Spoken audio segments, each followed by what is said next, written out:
Hello? I'm here with this dog that still doesn't have a name, and she's got some reactivity around Merlin.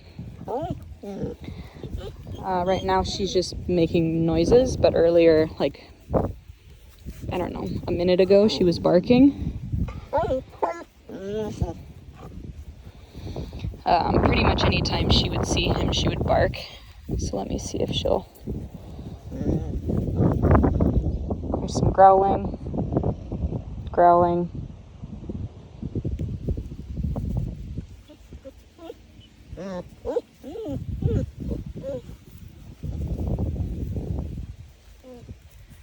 John, you want to move him around?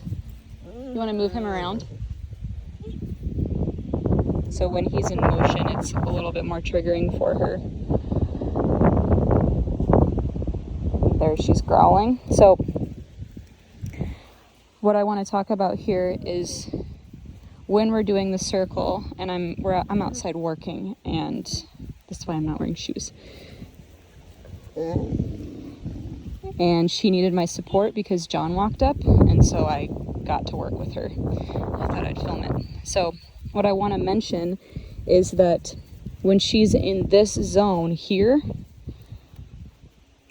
it's going to be more challenging because she's visually stimulated. She's able to see the horse. That's when she vocalizes more. When she's over here, it's more peaceful for her because she's not looking at the thing that's triggering her. So if you're working with a dog that is having a moment,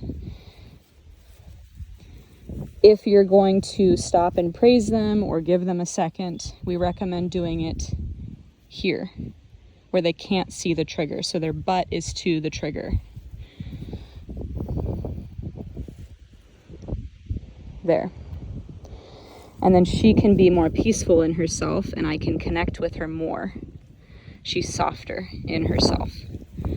I'll be communicating less on this side of the circle, and then when we make this turn, that's where she'll get heavy and she fixates more.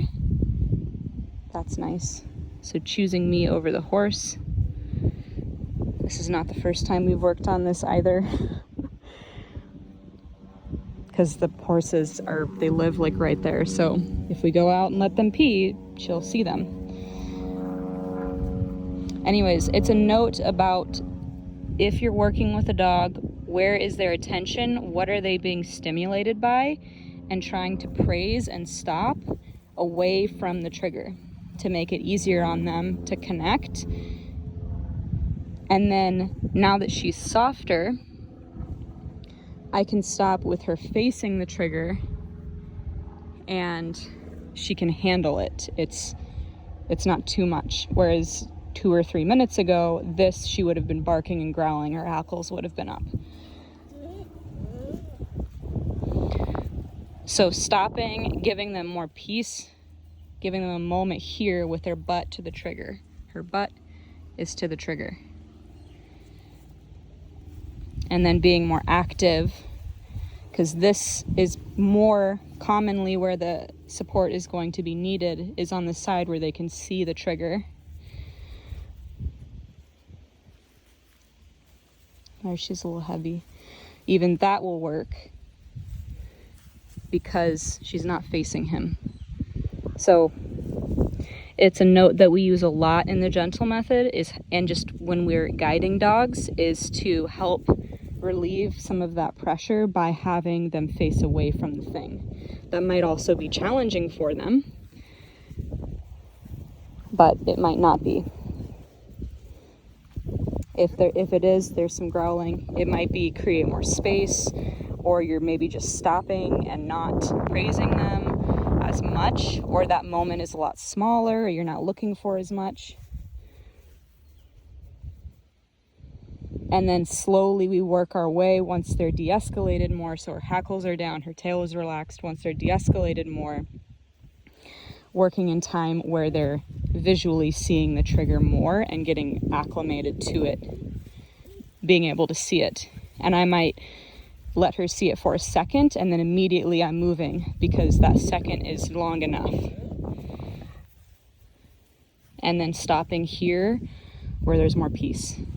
So when you're practicing, when there's a trigger, when something's going on and you're stopping, what are you stopping them towards? Are they facing the thing? Is it a pretty hard ask? There's the growling.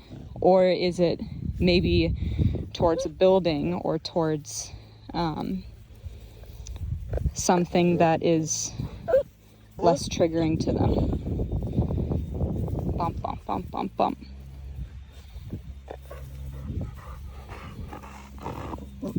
I'll make my circle smaller there because she's starting to wind up a little. He's a little closer to us now. So I'm giving her less time over here to watch. Because her energy started to go up again, and it's just a bigger circle is a little too hard. That's softer. So now I can make my circle bigger.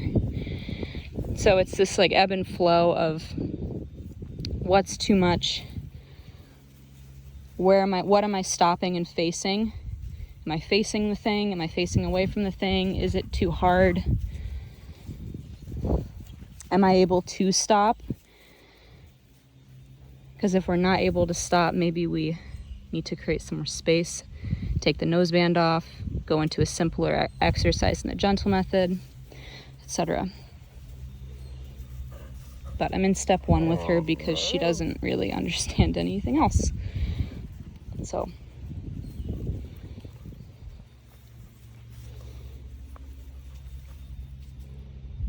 good girl, nice choice.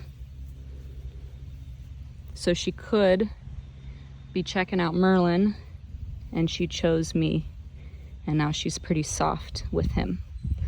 So I'm gonna go back to where I was working and leave the situation. That's my good note I get to end on. So I hope that's helpful.